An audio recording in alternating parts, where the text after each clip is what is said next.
Why have we come to earth? Do you remember?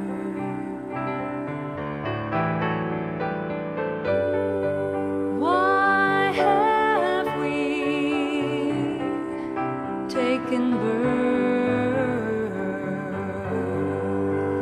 Do you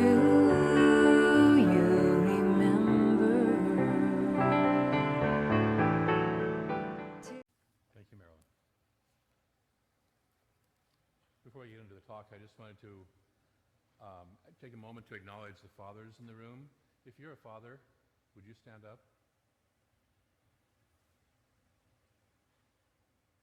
Great. And just take a moment. Would you stay standing for a moment, please? If you had a father, would you please stand up? We should have hopefully everybody. It's okay if you need this.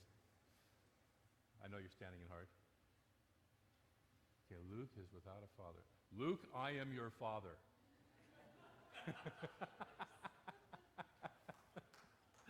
Would you please acknowledge your father, living, dead, good guy, not so good guy? Just take a moment to simply either applaud him, love him in your heart, bless him wherever he is right now. Thank you. Or give him a hug in a couple of cases. That's a great thing.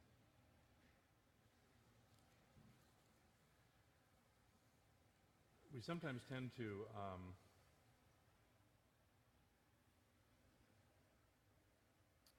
how do I want to say this? Diminish the role of fatherhood sometimes. Yesterday I was watching an ad on TV that said basically, you know, who's better than dad? And then it flashes this little message that says, except mom. And it's like, could we have just equal respect? Not one better than the other, but just equal. They're both great. You know, it takes both of them to raise us. Have you noticed? You know, even in the test tube, it takes both to raise us, you know, or at least to make us happen. So I just want to take a moment to honor the Father within, the Father energy, the masculine energy that lives within all of us. Because each of you has a Father within. And I'm not talking about the big guy in the sky. I'm talking about a Father energy, a masculine energy within, as much as each of us has a mother energy, a feminine energy, divine feminine within. So, and if we are separate from or diminishing one or the other, we diminish that within ourselves. So I just invite you to take a moment to honor both of those aspects, the divine feminine and the divine masculine within you, and to just be aware of that. I spent a lot of years being at war with masculine energy. And it took until I was about 40 years old before I finally had a healing around that process and could really truly step into my own healthy masculinity more and more. And so I just want to invite you to, if there's any unhealed energy around either of those aspects, to just do what you need to do, ask the Spirit within you to help to have a healing for whatever needs to be healed in that area. Our earthly representatives of Father and Mother energy oftentimes weren't perfect. Have you noticed? Anybody besides me notice? Okay. You know, I had the aha moment where I realized that my kids would be doing therapy to get over me. It was a humbling moment, and they did, and for the most part they have, and we're still working out the rest of the stuff. So it's just being aware of that, being willing to love and bless these wonderful people on earth, and also then the divine masculine and the divine feminine within each of us. So I just want to take a moment to talk about that and just invite us to that. My talk today is titled The Warrior Within. And I wrote up this talk title months ago. we're in the middle of doing a series of Emma Curtis Hopkins talks, and Emma is a warrior for truth, if you will. If you've ever read her work, she's, you know, just focused. You know, one of my teachers calls her the Nike woman. She's a just do it, you know, kind of person. And so, you know, I thought about that. And then the events of this past week occurred, specifically the shooting in Charleston, South Carolina on Wednesday night. And something about that shooting, something about that a person could walk into a church, sit and pray with people for an hour, and then stand up and shoot them, really hurt my heart. I don't know how you felt about it, but it really hurt my heart. And so I had to look at that, and I had to look at the idea of the warrior within. And I had to look at that, and I had to look at the other things that happen in our world that are similar to that hurt, whether it's black versus white, whether it's Sunni versus Shiite, whether it's Christian versus Muslim, whatever it is, and to ask, what is the common thread? Is there a common underlying something, a consciousness that we believe that touches that off, that sets that off? And I realize it is. It's the concept of the warrior within and the warrior without, and the glorification and the honoring we place on war itself. And so I'd like us to take a look at that today. We had the wonderful Ernest Holmes quote, and I have another one that he says from the Science of Mind textbook. The peacemakers are called the children of God. We never associate warriors with the divine kingdom. Struggle and strife are outside the kingdom. They cannot enter in because of their confusion. Only peace can enter the gates of reality and sit at the table of love. The divine host serves not his bounty into confusion, but distributes his gifts to those who enter his gates with peace in their minds and love in their hearts. I was talking about my thoughts on this talk with somebody just the other day, and they said, oh, you mean like the peaceful warrior concept? And I said, no, not even the peaceful warrior, the not warrior concept. To let go of the idea of war. Because we can call ourselves peaceful warriors and then go out and do a lot of unpeaceful things in the name of that peaceful warrior. Have you ever noticed? Okay? And so take a look at, and this is difficult for us to do because we are a culture that is so engaged in the idea of war.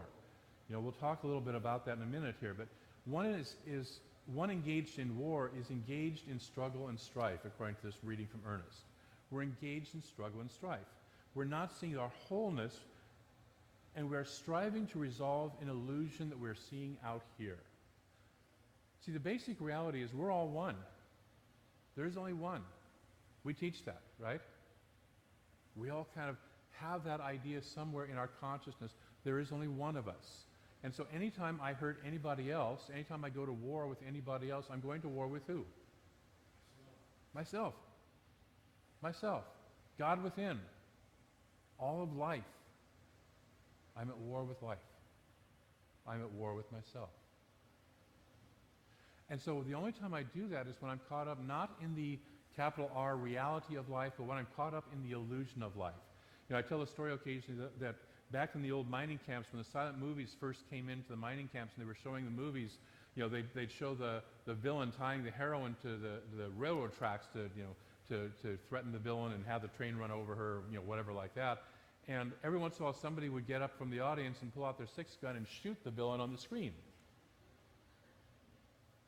Did it stop the movie? Did it resolve anything? But that's sometimes how we're doing it. We're trying to shoot the villain out there, when first of all, if there's a villain, and there isn't, the villain lives within. And secondly, if we really look at it without utter clarity, there is no villain. Now, there are certainly people who are doing things out of hurt and pain and suffering, but there is no villain. See, you and I, raised the same way that young man in Charleston, South Carolina was raised, would very likely have walked in and done the same thing. With that same input and that same process, whatever it was. Or at least been tempted to. Or at least thought about it. Don't raise your hand, but at least, how many of us have at least once thought about doing something harmful to somebody else? I mean, really harmful to somebody else. You know, I certainly have.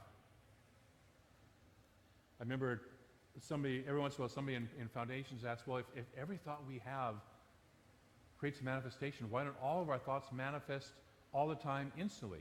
And the answer is, we'd probably all be dead if they did. You know, because at some point in time, You know, I remember a couple who had been together for 60 years. They were being interviewed, and they said, "Have you ever considered divorce?" And they kind of chuckled and looked at each other, and they said, "Divorce? No, never. Murder several times, but divorce, no." And so we work with that. What causes that is that we are trying to simultaneously believe in good and evil, as Emma talks about, and I talked about a couple weeks ago. When we're in turmoil, we are in the simultaneous trying to believe in good and evil at the same time. Evil simply being living backwards, living out of alignment with our highest and greatest good. Okay? So we're trying to resolve that, and as a result of that, we are in confusion, we are in strife, we are at war within ourselves. Take a breath. We've been surrounded by the belief in war. Have you noticed? Okay? The Bible. Nice peaceful book, right? Read the Old Testament.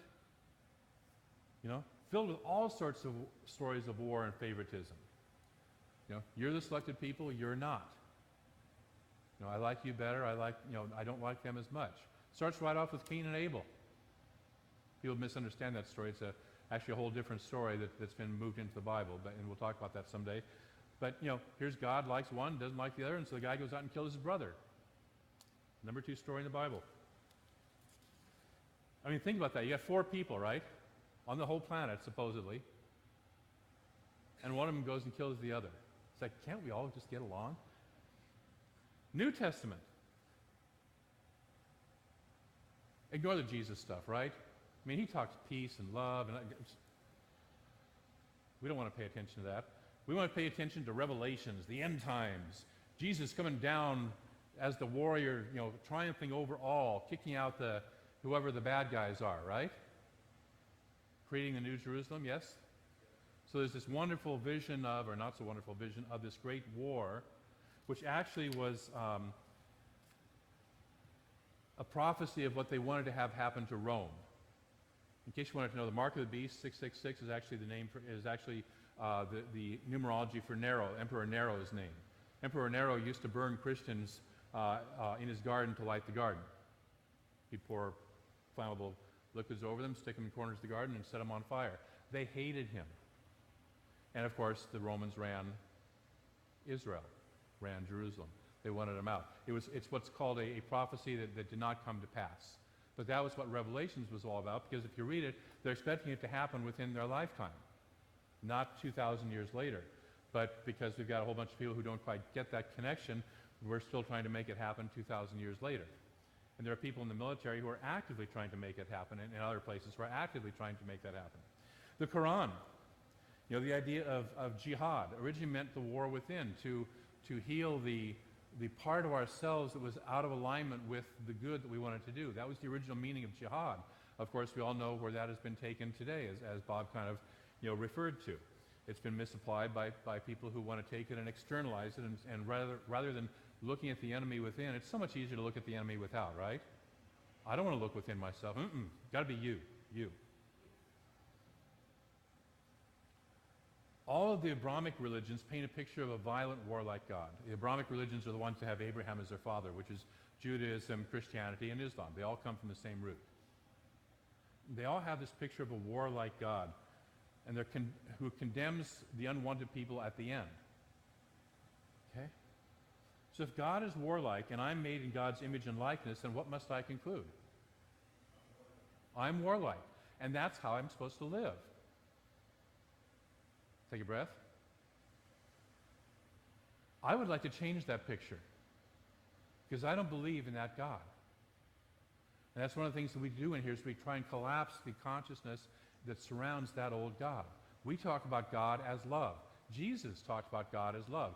The story of the prodigal son. The son goes off and does all sorts of things. The Father never condemns him, never hates him, never goes to battle with him, never puts him down, loves him the whole way through the journey. Okay? That's the kind of God I believe in. I hope that's the kind of God you believe in. And as we begin to embody that kind of God within us, we find ourselves less at war and more at peace and more living in love. Okay? And that's our goal. That's our goal. And When we say, how do we get rid of the warrior? You can't get rid of the warrior. You have to build up the lover, the person who is love. Otherwise, we're just doing battle with the warrior, which doesn't work. The Bhagavad Gita, interestingly enough, begins on a battlefield. Arjuna, who's the main character, one of the two main characters, is out in the middle of a battlefield, and he's between a rock and a hard place, because he's here to defend his teachers and his family by fighting other teachers and other members of his family. And he sits there and goes, time out, I don't want to do this. I'm going to lose no matter what I do. And his charioteer is this kind of just ordinary guy with blue skin named Krishna. I've always wondered, why didn't he think it was odd that his charioteer had blue skin? Yeah, just a thing. And Krishna, of course, is the incarnate form of God. And that gets revealed throughout the Bhagavad Gita. And we're going to read from that in just a couple minutes here. It's interesting that it starts on the battlefield, but it does not end on the battlefield. It starts in the human condition. It starts in the illusion, and is a process of revealing more and more and more of the truth of the universe. And we are freed of the battlefield. Emma Curtis Hopkins talks about there are two consciousnesses that we can live within. The Adam consciousness, as she calls it, or Adam and Eve consciousness, or the Christ consciousness.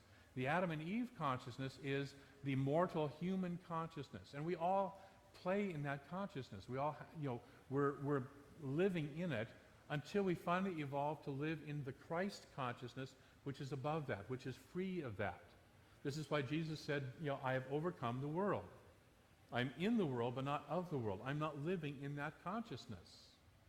And that's the invitation for us to not live in that consciousness as much as we can. To more and more rise in that Christ consciousness. So at the level of the Adam consciousness, we have war, we have strife, we have struggle, we have pain and suffering. At the level of the Christ consciousness, we're free of that. And so that is our goal. That is our dance, our walk we do here on this planet, is to move from that Adam consciousness into which we're all born into the Christ consciousness. Now, this sounds, for some of us, this sounds painful, and we've had all these experiences. What if it was a game that we all took on? What if it's like, one of those, Parcheesi, where you're supposed to get home? Okay? What if it was just that? What if it was, there's all these obstacles, there's these monsters, and there's these things, and there's these experiences, and can I get through them? Can I just see through them? Can I find my way home? What if that's all that this was about? Rather than I have to make myself perfect, and it perfect, and the world perfect, what if it was just about seeing home, remembering where our home is, and getting ourselves home? Wouldn't that be a different experience? Okay? I invite you to play with that. I invite you to at least ask the question, what might my life look like if I was playing from that consciousness? Krishna talks about a different consciousness, moving from the battlefield to the loving of all. Today we have such a belief in war. We have wars on poverty, we have wars on drugs, we have wars on cancer, we have my favorite, war on terrorism. Okay, war is terror by itself, and again, never mind. We have a war on women. We have, according to some people, a war on Christmas. We have wars within ourselves. That's where most of our wars are, isn't it? They're within ourselves. I have to overcome my ego. I have to fight my bad habits. I have to do this and do that and get rid of this. And oh my God, take a breath. What if you would just love yourself as you are? Got to fight my wrinkles. I got to fight my flab. What if we just loved ourselves and each other the way we are? Would that be all right? One or two of you, a few of you, okay. How about the rest of you? Would you be willing to love yourself just the way you are? Yes, all right, thank you. Because otherwise we live in this world that is just fight, fight, fight, struggle, struggle, struggle, division, division, division. We've got all these categories we divide each other and ourselves up into. We have our ego and our spirit, right? What if they're one and the same? We get to watch the news and see the result of black, white, Christian, Muslim, Men and women, gay and straight, put any two people together and there's at least two divisions. A Jewish friend of mine says you put 4 Jews in a room together and you'll have at least 6 different arguments going at the same time. I grew up in Portland, Oregon, and I realized, fairly young that there was Portland and the Willamette Valley, and then there was the rest of the state. Okay? And, if you go to California, or we're in California, there's Northern California and Southern California, and now that I'm up in Northern California, there's Northern California, or the state of Jefferson, versus the rest of California, right? They're taking our water, man. Okay? I lived in Connecticut. Connecticut is 45 by 90 miles. That's the entire state. I think our county is bigger, if I remember right. Okay? The whole state is 45 by 90. You'd think that in a state that small, there wouldn't be any divisions. Southern Connecticut, that little leg that goes down by New York City, is considered a whole different country practically compared to the rest of Connecticut. And then all of New England, again, so you got the southern New England versus northern New England. Southern New England is Massachusetts, Rhode Island, and Connecticut. An area that, again, is about as big as Northern California. Is considered, there's a whole division between them and northern New England, which is more pure, and the New Yorkers haven't moved up there yet. And don't get me started on the New Yorkers, New Yorkers. There's five boroughs in there, and they're all, one superior than the other. We have this need to divide things, this need to find and believe in separation from each other, when the real truth is we're one. And my invitation to you is, will you start to see the oneness? Will you start to see the oneness within your neighbor? Will you start to see the oneness within yourself? Will you begin to see and love the oneness? Now, it does not mean you have to like everything that everybody does. There's a difference between, I can see your oneness and I still disagree with you, but I respect you. I see the God in you, and I would like to have this disagreement and talk it through in a healthy, loving, respectful way. Okay? So it's not that everybody has to go, la, la, la, I'm just going to ignore everything, but to have that respect, to see the oneness. If turmoil is the believing in good and evil at the same time, what am I believing? How's my life? How's my inner life? Am I in alignment with that capital G good, that idea from which there is nothing bigger than that? Because see, also in every spiritual tradition, the solution is presented. One of my favorite poems out of the Sufi Muslim tradition is Rumi's poem, "Out beyond ideas of right thinking and wrong thinking, there is a field, I will meet you there." And it goes on to say, basically, you get to the point where even the words us and them, me and you, no longer exist. Wouldn't that be a fabulous place to live our lives from? Hebrew in Leviticus, love thy neighbor as thyself. Yes, Jesus reminds us of that, a couple thousand years later, but there it is in Leviticus, love thy neighbor as thyself. It's sort of odd because they're also saying kill, people who don't do it my way, but love thy neighbor as thyself. It's there. Jesus says, blessed are the peacemakers. Emmett Fox, who's a New Thought writer, says, whatever your problem, think about God instead.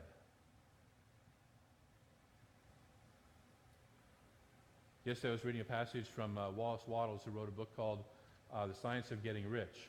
He says, we need to, in order to be in alignment with the universe, move from competitive to creative mind. From competitive, me versus you, mind, to creative mind. How can we create? What do we want to create together? What's the outcome we want? And how can we both have it? How can we all have it? So this week for your homework, I'd like to invite you to do everything you can to let go of the war within. To let go of the war within. And I turned on the minister's listserv this week. We had quite the discussion of the Charleston episode.